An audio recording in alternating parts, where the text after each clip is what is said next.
Bom, aí para o final, só para vocês terem contato, que tipo de sanção pode existir num eventual descumprimento da lei. Ela pode ir desde uma advertência com indicações de medidas ali, de adoções de novas práticas para cumprimento da lei. Em que circunstâncias vão se aplicar esta penalidade, que é uma penalidade branda? A partir do momento que a autoridade verifica que você já tem um programa de compliance totalmente implantado, né, mas deu um problema. Né? Porque problemas existem e eles vão continuar existindo. O exemplo que eu dou é quando eu queimei a língua no evento. Não foi no evento que eu queimei a língua, né? Eu queimei a língua no final do dia. Eu fiz um comentário no começo do dia num evento, no final do dia eu quebrei a cara, porque foi tudo diferente do que eu falei. Eu estava num evento, cheguei lá e falei assim, olha, gente, infelizmente mais um vazamento de dados que aconteceu com uma empresa brasileira chamada Stone, e infelizmente isso aconteceu bem no dia que ela está abrindo capital na Bolsa de Valores de Nova York. Né? Então eu acho que o IPO da Stone não vai ser um sucesso. Né? Porque vazaram os dados. Foi um dos maiores IPOs que já existiram, foi um sucesso tremendo. E por que isto não foi um problema? O vazamento de dados não foi um problema.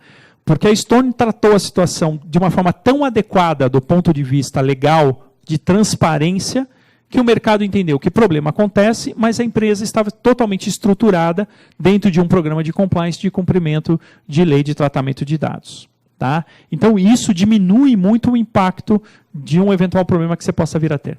Tem também a possibilidade de você tomar uma multa simples, que de simples não tem nada, porque ela é de 2% do seu faturamento.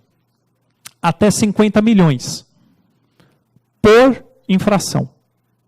Né? Então, o problema pode ficar milionário se eu identificar que, porventura, você teve lá 4 penalidades máximas e eu aplico 4 multas de 50 milhões de reais. Né?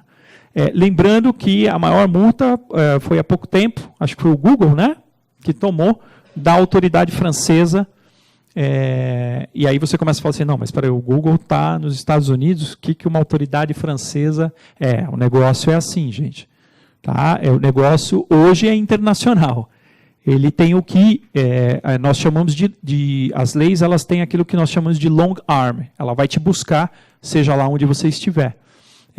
Motivo pelo qual o vazamento de dados da rede de hotéis Marriott, que aconteceu nos Estados Unidos, já é objeto de investigação por parte do Ministério Público do Distrito Federal.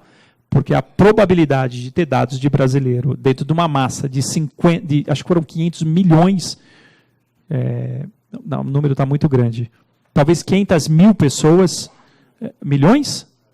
Mas aí é muita gente. Então, a probabilidade de ter brasileiros ali dentro dessa massa é muito grande. O Ministério Público do Distrito Federal já abriu um inquérito para investigar. Tá? Multa diária, porque eu posso identificar que a sua infração ela é constante, e aí talvez eu vá aplicar uma multa diária para te forçar a parar com essa prática. Também tem a possibilidade de exigir que seja publicizada, né, colocado para o público que você praticou alguma infração, e aí o dano à imagem é muito grande. Né? No caso do Banco Inter, foi o pior prejuízo que poderia ter, muito mais do que o acordo que eles fecharam com o Ministério Público também do Distrito Federal. Cuidado com o Ministério Público do Distrito Federal. O procurador Frederico é uma das pessoas mais qualificadas no país quanto ao assunto tratamento de dados. Eles fecharam um acordo, acho que foi de 1,5 milhão, se eu não me engano, mas o dano à imagem foi muito maior. E, por fim, tem a possibilidade, sim, de se determinar o bloqueio do tratamento daquela base de dados. Tá? Então, imagina que a autoridade pode virar e falar assim, olha, você está proibido de tratar este banco de dados durante um período XYZ. Isso, para algumas empresas, pode ser um prejuízo muito grande.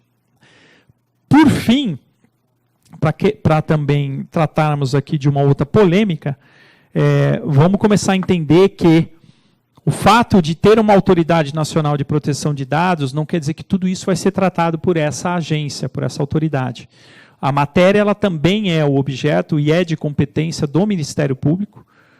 Invariavelmente, os dados são tratados e coletados em relação de consumo, então também é competência dos PROCONs, sem falar ainda da possibilidade de ações individuais, como o caso daquele advogado carioca que pode eventualmente entrar com um processinho contra a sua empresa, né? Então o tiro pode vir de vários lados, né? e em razão de um único fato.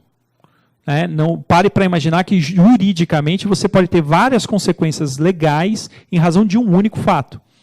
O exemplo que eu dou, imagina um motorista de ônibus atropela a velhinha na faixa de pedestre. Você vai ter um processo penal, certo? Lesão corporal, se não homicídio. Você vai ter um processo civil de indenização. Você vai ter, talvez, um problema trabalhista, porque ele pode ser demitido por justa causa.